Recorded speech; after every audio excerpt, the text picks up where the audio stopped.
Alright, so I'm still in the process of breaking in this 420cc Predator engine.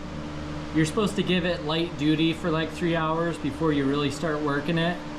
And I think I have maybe an hour on it.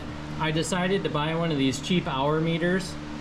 You basically just wrap that cord around the spark plug wire, and every time the engine is running, this thing counts. So I think for the most part, I'll have a pretty accurate read on this thing. It might be off by like an hour or so, but I want to know kind of when this thing gets to 3 hours so I can start running it a little bit harder.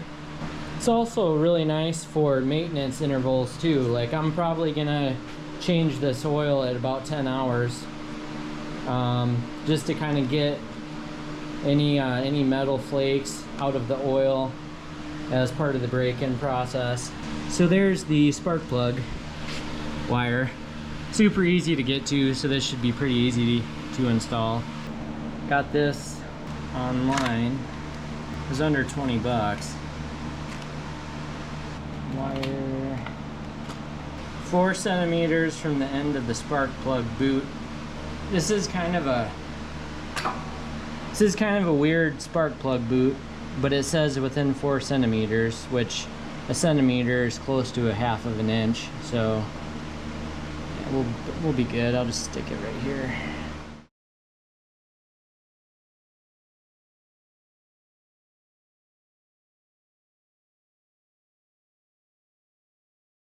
Hopefully you can see that. Okay. And then I'm gonna put a zip tie right here.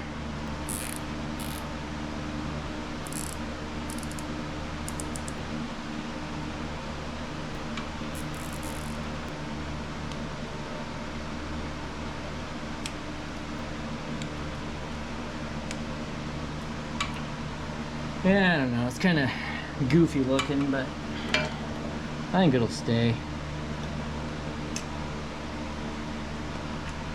Alright, now, where to put this thing?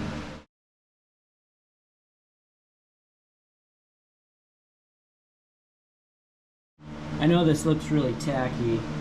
I'm just gonna put this thing on the inside for now.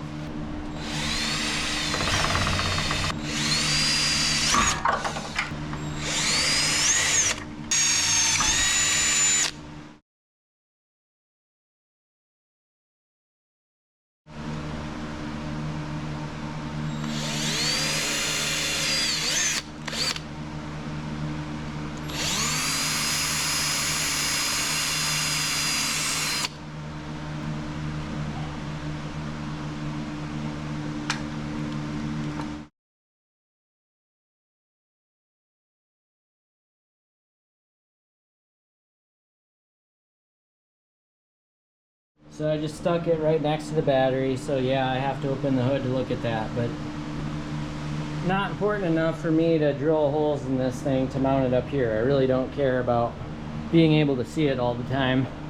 According to the directions, this wire cannot touch the engine, so I am just gonna zip tie it to anything that doesn't count as the engine.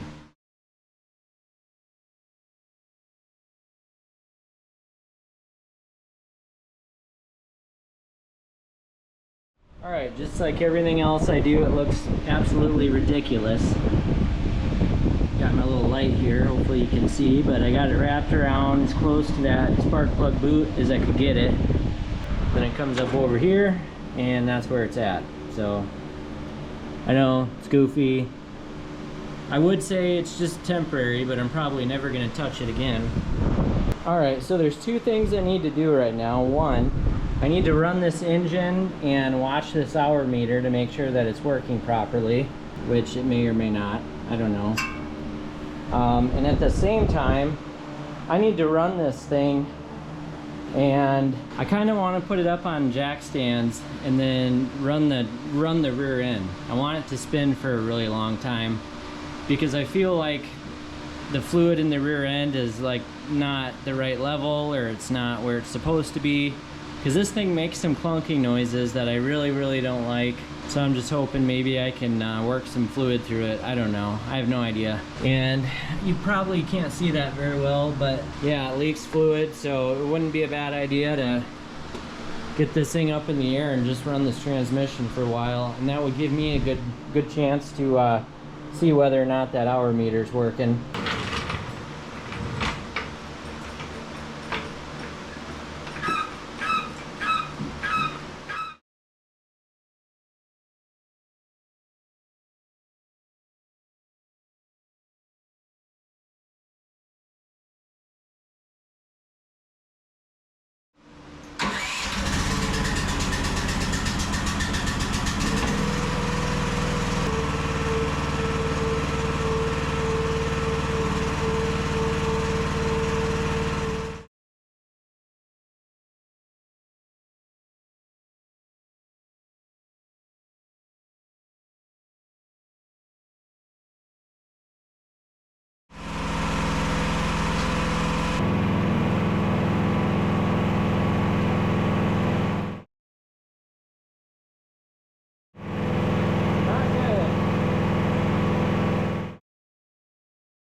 Alright, so I don't know how well you could see that, but unfortunately this right side axle is wobbling as if it were bent, or you know, some sort of like bushing, something went out. I don't know much about rear ends in anything, but I can tell that this thing's messed up because when I was sitting on top of it looking down, I could see the wheel doing this as you spin it.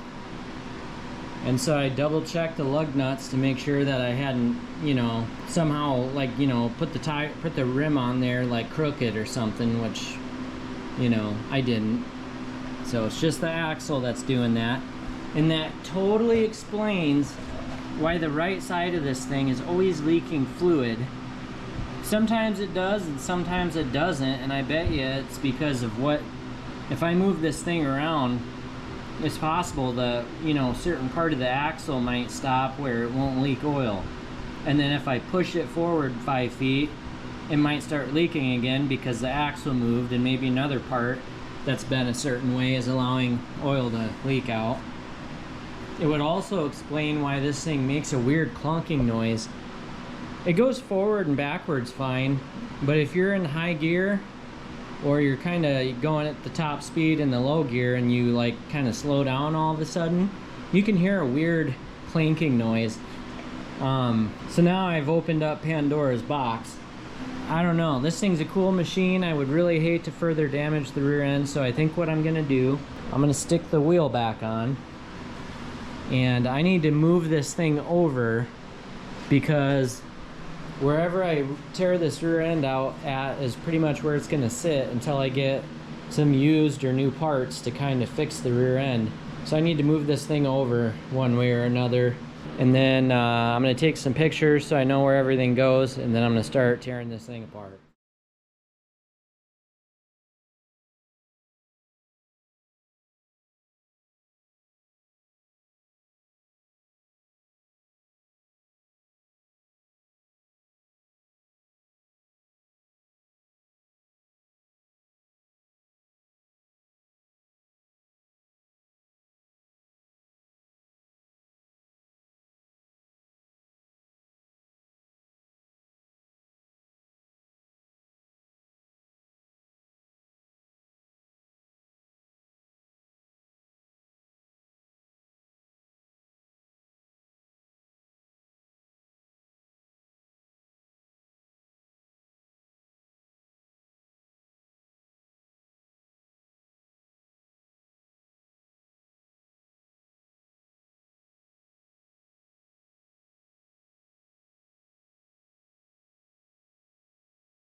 Oh, that's heavy.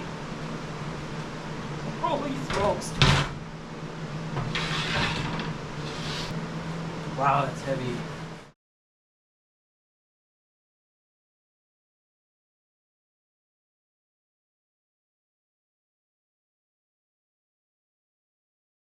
So here's how the rear end is looking. I got it cleaned up, halfway decent. It was filthy. This right here is the axle that is bent. So I'm gonna have to pull this out and find a nice used one somewhere. I did find out that these 6-lug axles are the same on the 646 as they are on most of the 400 series.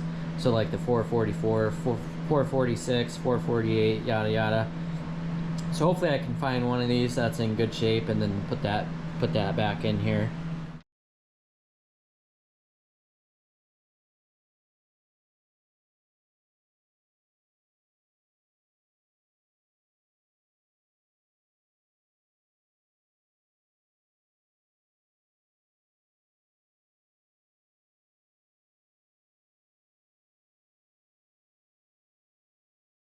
Alright, so sorry that was a time lapse, but I finally figured out how to get these axles out. I don't know anything about case, so it's kind of a learning process as I go. But anyway, I managed to get both the axles out. This is the side that was giving me problems, so obviously you can really see the wear in this. Pretty bad. And then the other side also has similar wear, but it's not nearly as bad. You can barely even feel it on this axle. So,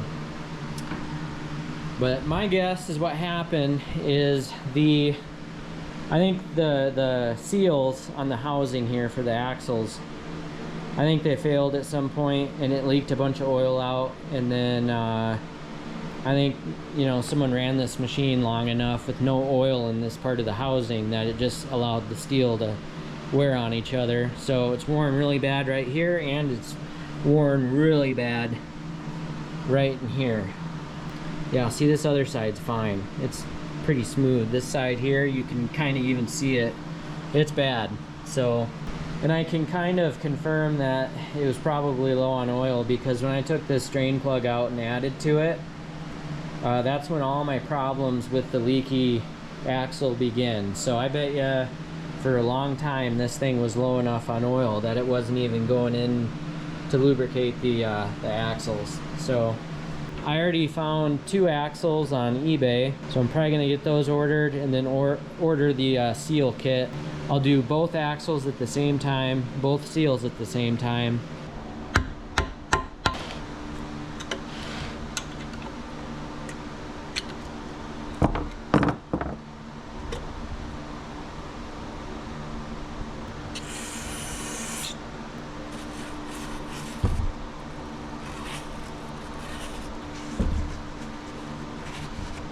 Alright, so the day's finally here. I think I have all the parts that I need to get my rear end put back together.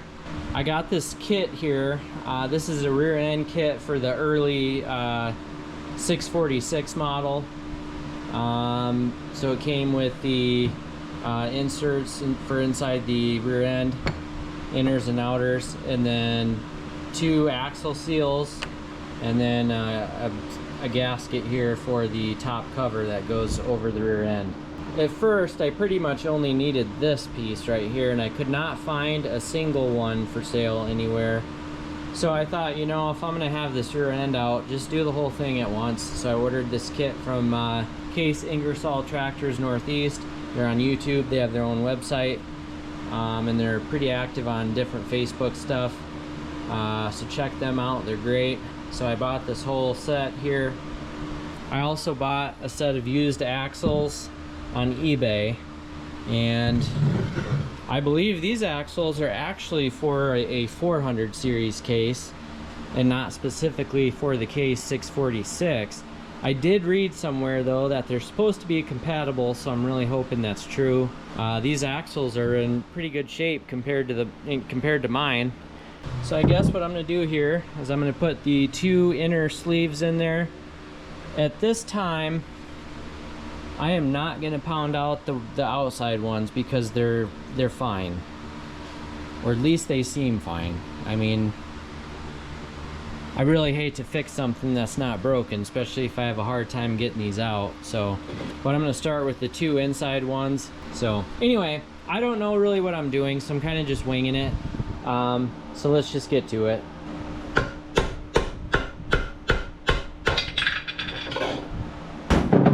All right, there's that.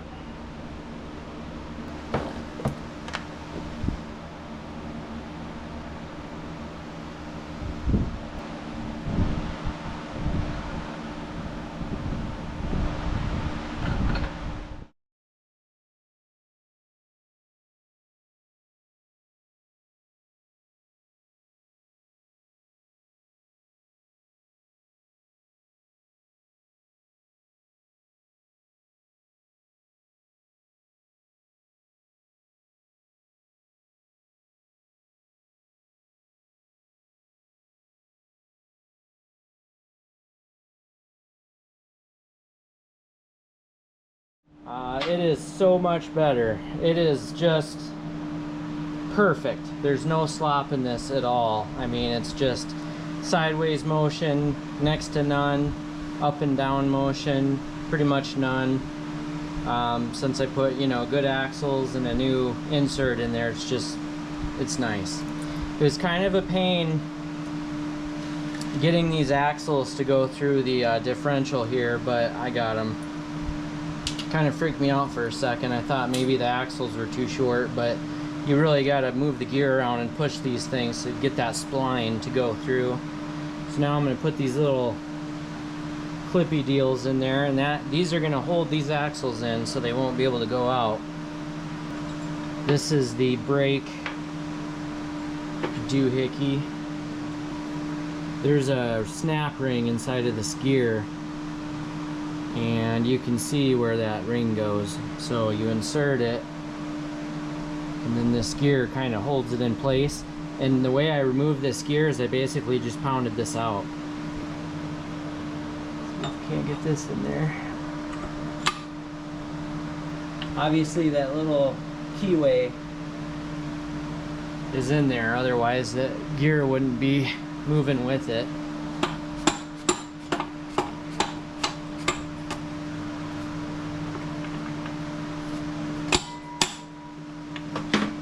Seeing that snap ring seated. So if I want to remove this, you literally like pound it back out, or you stick something right here and you pry it out without damaging anything. But it kind of just, you know, force is what gets it to stay, and force is what gets it to pop out. So pretty cool.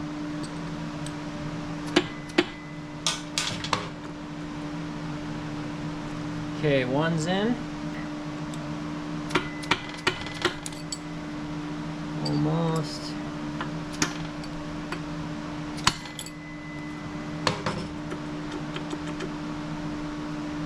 All right, I got 2 drain plugs. One goes here and another goes down there.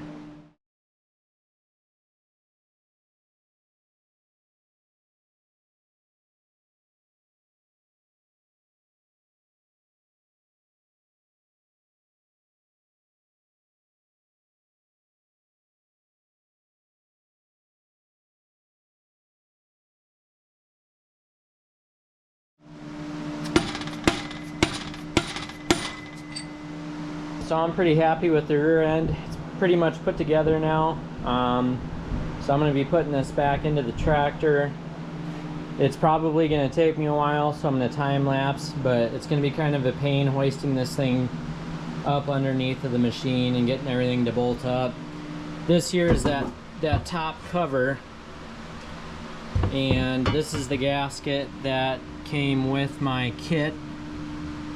And that lines up perfect, so that's nice.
Alright, so last night I topped off the fluid for the hydraulic system.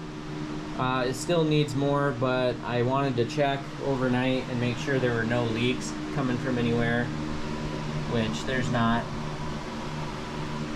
I didn't want to fill it all the way and then have all my fluid leak out. So, but anyway, I need to top that off, start this thing up, get the fluid running through the hydraulic system, and add as needed. And then I'm pretty much ready just to start this thing up and run the rear end and see if my little project here worked.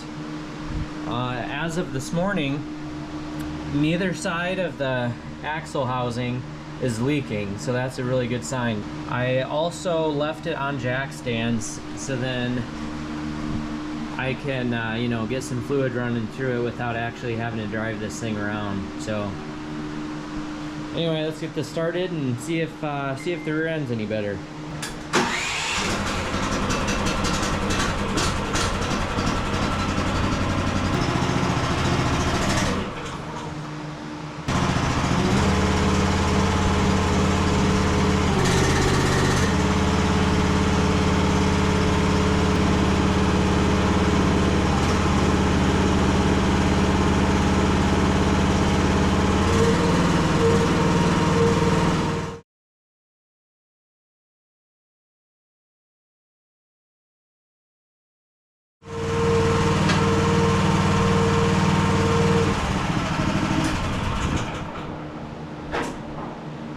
Ooh, yeah, she needs fluid.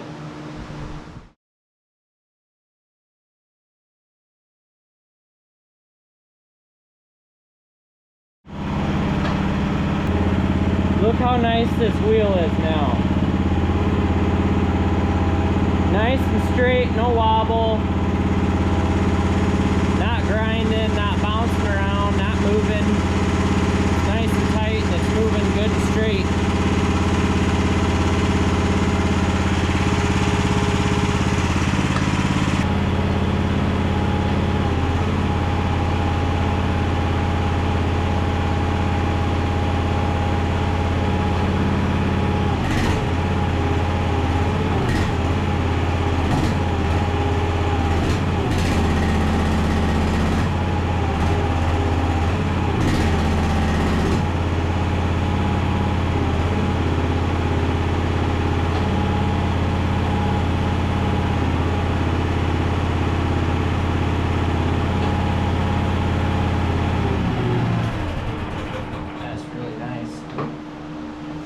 That rear end is so much better now.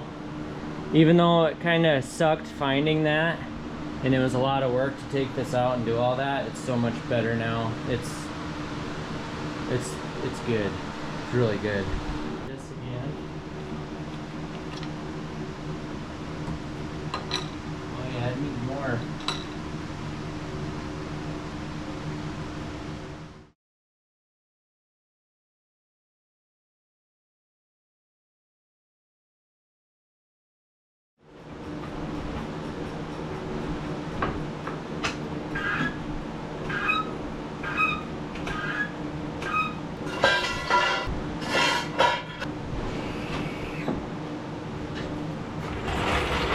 I'm also going to double check the fluid in the rear end.